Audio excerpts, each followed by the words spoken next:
আসসালামু আলাইকুম। আশা করি সবাই ভালো আছো। আমি রাজু রাজবংশী, হোসেনাল উচ্চ বিদ্যালয়ের সহকারী শিক্ষক। আজকে তোমাদের আমরা জ্যামিতিক প্রাথমিক ধারণা দেব। আশা করি এই ধারণাগুলো তোমাদের ভবিষ্যতে কাজে লাগবে এবং তোমরা জ্যামিতি সম্পর্কে ধারণা পেয়ে জ্যামিতির যে বিষয়গুলো আছে সেগুলো কিছুটা হলেও বুঝতে পারবে। আমরা জ্যামিতি বিষয় যেটা শুরু হয় সেটা কি দিয়ে? একটা বিন্দু দিয়ে। বিন্দু কি? জাস্ট একটা ফোঁটা। আমরা ধরলাম এ, এখানে এ একটি বিন্দু। এই বিন্দু, এটা দৈর্ঘ্য, প্রস্থ, উচ্চতা কিছুই নেই, শুধুমাত্র অবস্থান আছে। আমরা যদি বলি বিন্দু কাকে বলে, বিন্দু হচ্ছে কি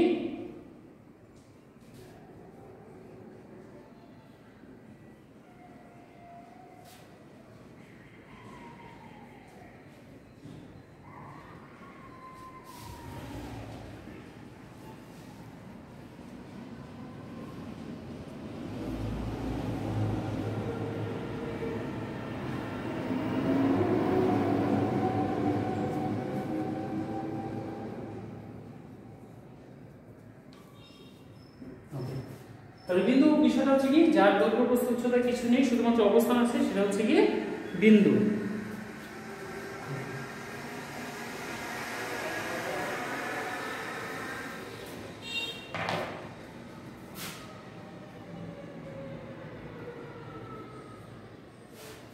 রেখা কি?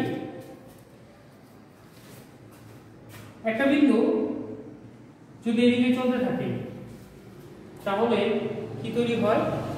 রেখা। তার মানে আমরা বলতে পারি যে বিন্দু চলার পথকে রেখা। আমরা রেখাকে কয় ভাগে ভাগ করতে পারি? দুই ভাগে। একটা হচ্ছে সরল রেখা, অপরটি হচ্ছে কি বক্র রেখা। সরল রেখাটা কি? বিন্দু চলার পথে যদি দিক পরিবর্তন না করে একদিকে চলতে থাকে তবে যে রেখা তৈরি হয় সেটা হচ্ছে সরল রেখা। আর বিন্দু চলার পথে যদি দিক পরিবর্তন করে, এই যে দেখো বিন্দুটা উপরে যাচ্ছে, নিচে যাচ্ছে, এরকম রেখা হলে সেটা হচ্ছে কি বক্র রেখা। তাহলে বিন্দু চলার পথকে কি বলা হয়? রেখা বলে। তাহলে আমরা দেখলাম রেখা দুই ধরনের, একটা হচ্ছে সরলরেখা, একটা হচ্ছে বক্ররেখা। সরলরেখাটা কি? যে রেখা বিন্দু মানে কি বিন্দু চলার পথে দিক পরিবর্তন না করলে হয় সরলরেখা, আর বিন্দু চলার পথে দিক পরিবর্তন করলে হয় কি বক্ররেখা। আশা করি সবাই এটা বুঝতে পারছো।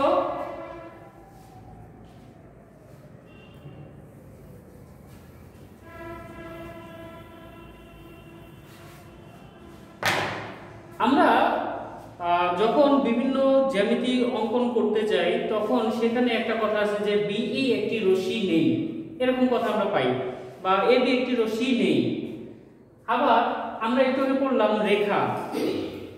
আবার অনেক সময় বলা থাকে যে 5 সেন্টিমিটার 2 সেন্টিমিটার একটি রেখাংশ দেওয়া আছে, একটা কিছু অঙ্কন করতে হবে।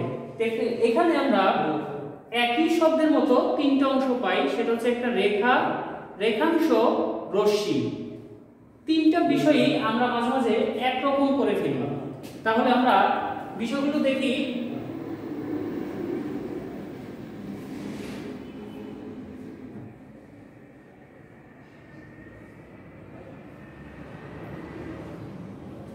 আচ্ছা, তিনটা কথাটাই আমরা অনেক সময় একই রকম বলে থাকি, কিন্তু রেখা, রেখাংশ, রশ্মির পার্থক্যটা কোথায়?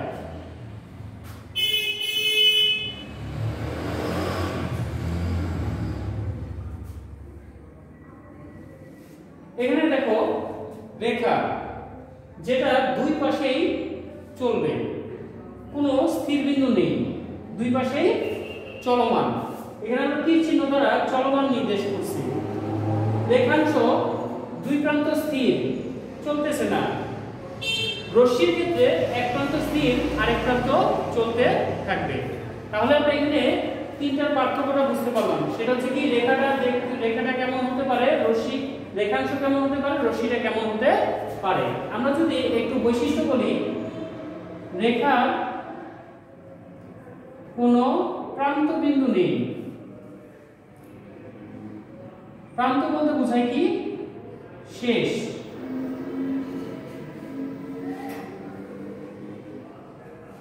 অপরদিকে রেখাংশের কয়টা প্রান্ত বিন্দু? দুটি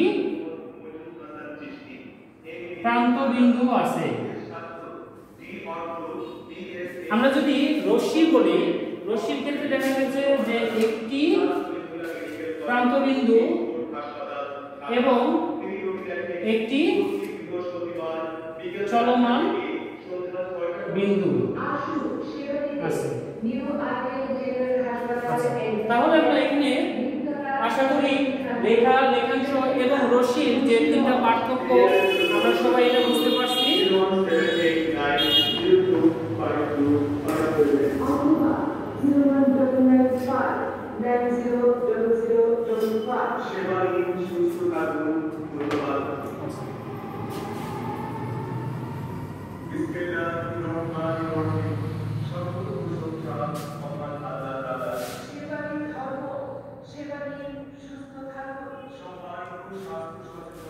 কোণ, আমরা কোণ কাকে বলবো? এটা কি একটা রেখাংশ? এটা কি একটা রেখাংশ? তাহলে দেখা গেল যে দুটি রেখাংশ একটা বিন্দুতে এসে কি হয়েছে, মিলিত হয়েছে। এই মিলিত বিন্দুটাকে আমরা বলবো একটা কোণ। আমরা ধরলাম এবি একটা রশ্মি রেখাংশ, বি আর বিসি একটা রেখাংশ পরস্পর কি বিন্দুতে মিলিত হয়েছে? বি বিন্দুতে। তাহলে বি বিন্দুতে একটা কি তৈরি হয়েছে? কোণ। এই কোণটাকে আমরা কোণ বিও বলতে পারি, অথবা কোণ এ বি সি, এবিসিও বলতে পারি। তাহলে আমরা বুঝলাম কি কোণ কি? দুটি রেখা, দুটি রশ্মি বা দুটি রেখাংশের মিলিত বিন্দুকে কোণ বলে।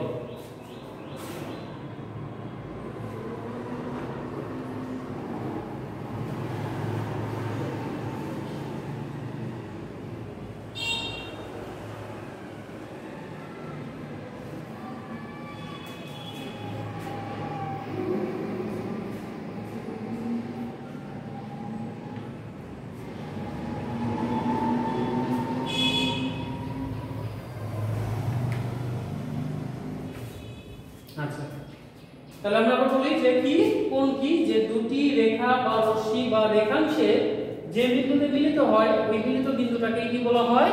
কোণ বলা হয়। আসলে সবাই এটা বুঝতে পারছো?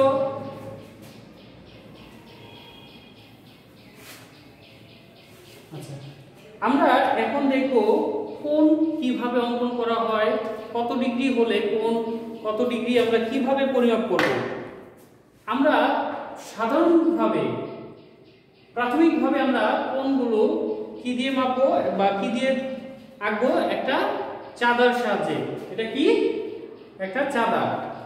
আচ্ছা, ধরো 40 ডিগ্রি কোণ। তাহলে 40 ডিগ্রি কোণ আঁকার জন্য আমরা চাঁদার সাহায্যে একটা দাগ নিব। সরি,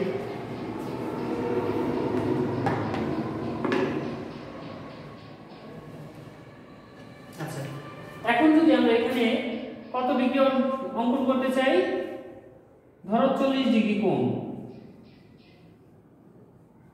তখন তোমাদের চাঁদা কিভাবে ধরে অঙ্কনটা করতে হবে সবাই একটু দেখো। চাঁদার ঠিক মাঝ বরাবর একটা দাগ আছে, সবাই খেয়াল করো। এই দাগটা ঠিক যেখানে কোণ রাখবা সেদিকে নিতে হবে, এবং এই যে দাগ, এই দাগের সাথে এই দাগ তোমাদের মিলাতে হবে। অর্থাৎ সবাই খেয়াল করছো যে দাগটা আমরা এটা কোথায় রাখতেছি? ঠিক মাঝখানে। এবং এই দাগটা আমরা রেখার সাথে মিলাই দেব। সবাই কি দেখতে পাচ্ছ? এখন আমাদের কত ডিগ্রি আঁকতে হবে? 40। সবাই একটু খেয়াল করো, 10 20 30 40। তাহলে এদিকে আমাদের যে আঁকতে হবে সেখানে কত? 40 ডিগ্রি। এই 40 এর দাগ বরাবর আমরা কি দাগটা দেব? একটা বিন্দু নিবা। এখন আমরা যদি এটাকে যোগ করি তাহলে এই কোণটা কত ডিগ্রি হবে? 40 ডিগ্রি। এরকম যদি আমরা 90 ডিগ্রি অঙ্কন করতে চাই আমরা 90 দেব, 60 ডিগ্রি অঙ্কন করতে চাই 60 দেব। এরকম ইচ্ছা মতো আমরা কোণ আঁকতে পারি।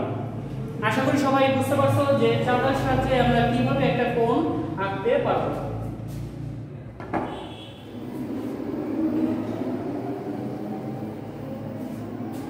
এখন আমরা এই কোণ এর প্রকারভেদগুলো কত ধরনের হতে পারে।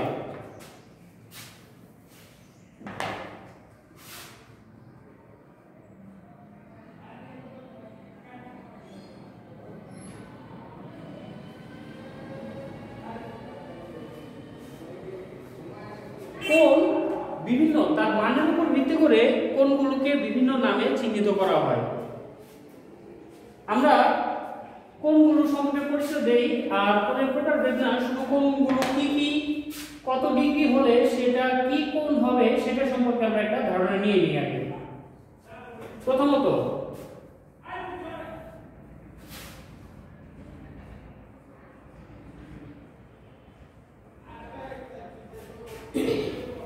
এটা কি?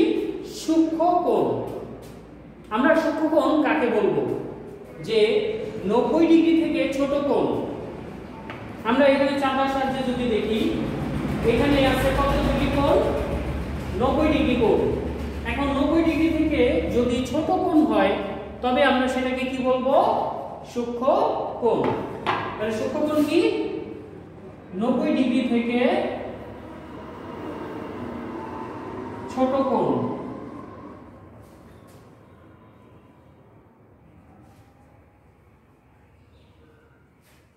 সমকোণ।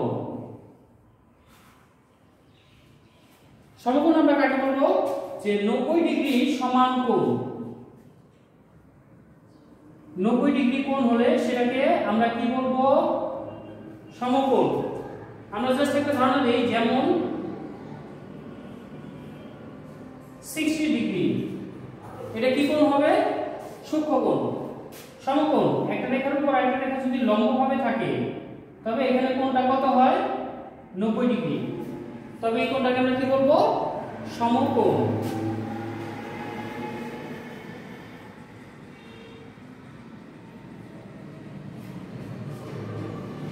স্থূলকোণ। আমরা যেহেতু বুঝছি যে 90 ডিগ্রি থেকে ছোট কোণ হচ্ছে সূক্ষ্ম কোণ, 90 ডিগ্রি থেকে 90 ডিগ্রি সমান হচ্ছে কি? সমকোণ। তাহলে স্থূলকোণটা কত হতে পারে? 90 ডিগ্রি থেকে বড়, 180 ডিগ্রি থেকে ছোট। তাহলে বলতে পারি স্থূলকোণ হচ্ছে কি 90 ডিগ্রি থেকে বড় এবং 180 ডিগ্রি থেকে ছোট কোণ। এটাকে আমরা কি বলবো? স্থূলকোণ। যেমন ধরো 140 ডিগ্রি, সেটা 90 ডিগ্রি থেকে বড়, 180 ডিগ্রি থেকে ছোট। তাহলে আমরা স্থূলকোণ সবাই চিনছি।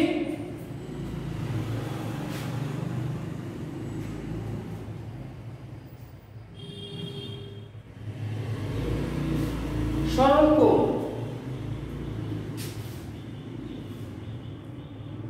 একটা সরলরেখা যে কোণ তৈরি করে সেটাই হচ্ছে কি? সরল কোণ। আমরা জানি যদি একটা রেখার উপর একটা লম্ব আঁকি তাহলে এই পাশে কত হয়? 90 ডিগ্রি। এই পাশে কত? 90 ডিগ্রি। দুইটার যোগফল কত? 180 ডিগ্রি। তাহলে আমরা বলতে পারি সরল কোণ কত ডিগ্রি? 180 ডিগ্রি। তাহলে 180 ডিগ্রি সমান কোণকে কি বলা হয়? সরল কোণ।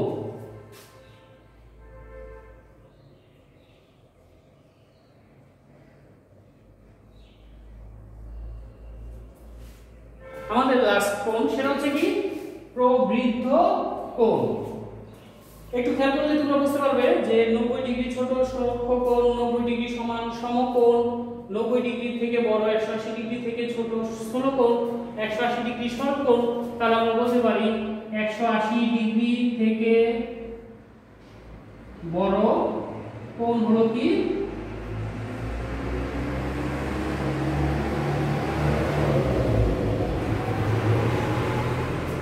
যেমন ধরো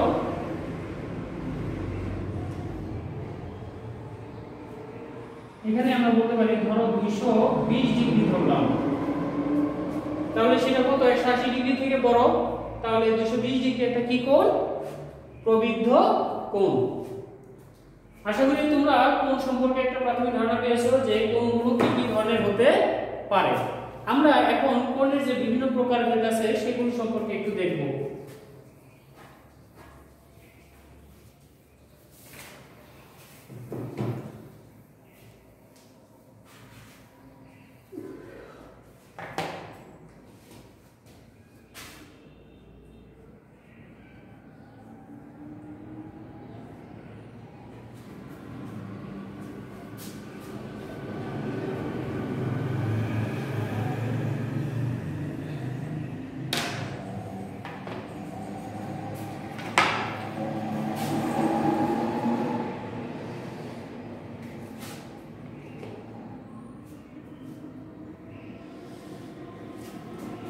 আচ্ছা, এখানে আমরা ধরে নিলাম এই সম্পূর্ণ কোণের পরিমাণটা কত ডিগ্রি? 90 ডিগ্রি। কিভাবে? যে একটা রেখার উপর একটা রেখা লম্ব হলে তার মধ্যবর্তী কোণ হয় কত ডিগ্রি? 90 ডিগ্রি। এখন আমরা এটাকে দুইটা ভাগে ভাগ করি।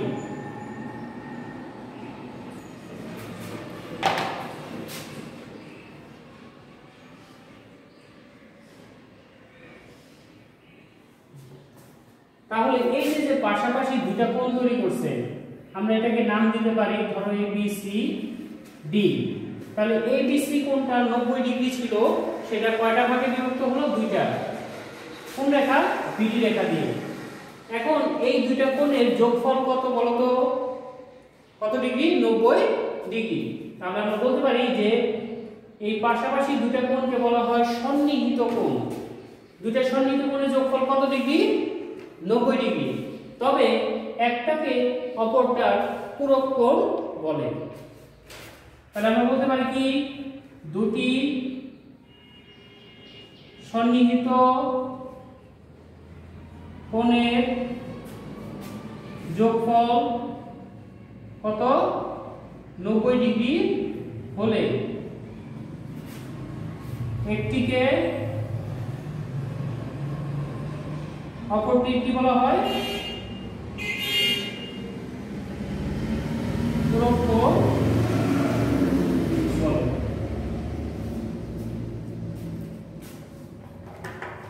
আচ্ছা, আমরা এখানে যদি এটাকে ধরো 40 ডিগ্রি ধরি, তাহলে এটা কত হতে পারে বলো তো? 50 ডিগ্রি। তাহলে আমরা বলতে পারি 40 ডিগ্রি কোণের পূরক কোণ কত?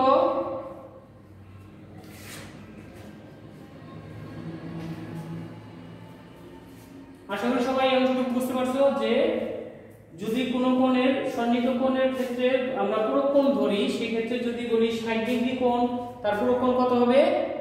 30 ডিগ্রি। কারণ দুটো কোণের যোগফল কত হয়? 90।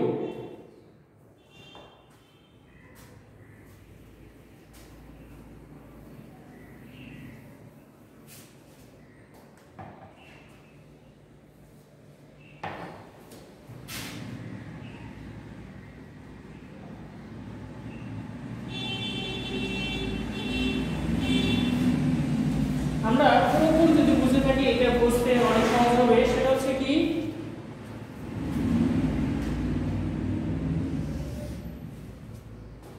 এখানে মোট কোণ কত ছিল? আমরা একটু আগে পড়ছি, সেটা হচ্ছে কত ডিগ্রি? 180 ডিগ্রি। একটা কি কোণ? সরল কোণ। তাহলে সেক্ষেত্রে যদি 180 ডিগ্রি হয়, আমরা এটাকে যদি দুটো ভাগে ভাগ করি,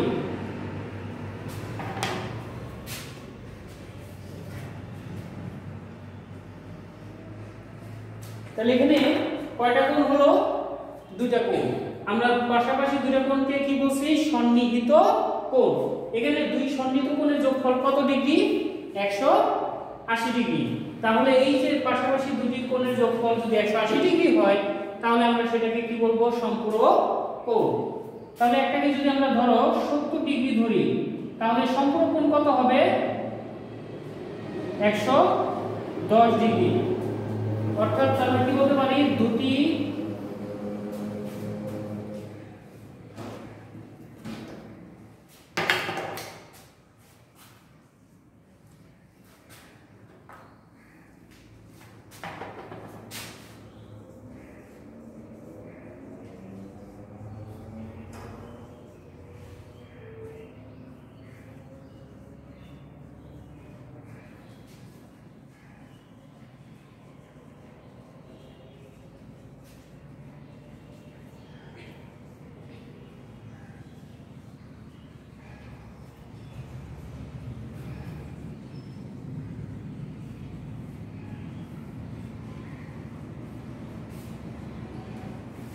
ওকে, তাহলে আমরা বলতে পারি যে দুটি সন্নিহিত কোণের যোগফল যদি 180 ডিগ্রি হয় তবে একটিকে অপরটিকে কি বলা হয়? সম্পূরক কোণ বলে। তাহলে 70 ডিগ্রি এর সম্পূরক কোণ কত?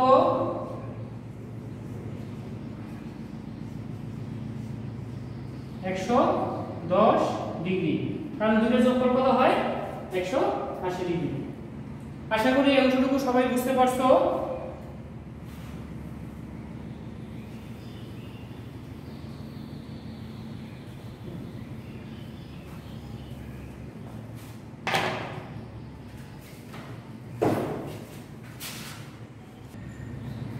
আমরা তোমাদের জ্যামিতি সম্পর্কে যে ধারণাগুলো দেওয়ার চেষ্টা করেছি সেখানে আমরা জাস্ট আজকে কোণ নিয়ে আলোচনা করলাম। এর আগে বিন্দু, রেখা, রশ্মি, রেখাংশ এবং কোণ এর ধারণা পরে আমরা পরবর্তী পার্টে তোমাদের এই কোণগুলো সম্পর্কে এবং কোণের যে বাকি অংশটুকু আছে সেই সম্পর্কে এবং ত্রিভুজ এবং চতুর্ভুজ সম্পর্কে আলোচনা করব। আর তো সবাই সুস্থ থাকবে, সবাই বাইরে বেরোলে মাস্ক পরে বের হবে। আর বর্তমান পরিস্থিতিতে যৌন নির্যাতনের বিষয়টা অনেক বেড়ে গেছে, এই বিষয়ে সবাই সতর্ক থাকবে। সবাই মানে বিশেষ করে মেয়েরা বাসায় যারা আছো তারা কি করবে? যদি কারো কোথাও বাইরে যাওয়ার দরকার হয়, বড় যারা আছে তাদের সহজতে নিয়ে তোমরা বের হবে। আর কারো কোনো সমস্যা হলে তোমরা সবাই বড় যারা আছে, গুরুজন আছে তাদেরকে বলবে এবং প্রয়োজনে তোমাদের যে স্কুলের যে শিক্ষক তাদের সহযোগিতাও নিতে পারো। সবাই ভালো থাকবে। ধন্যবাদ সবাইকে।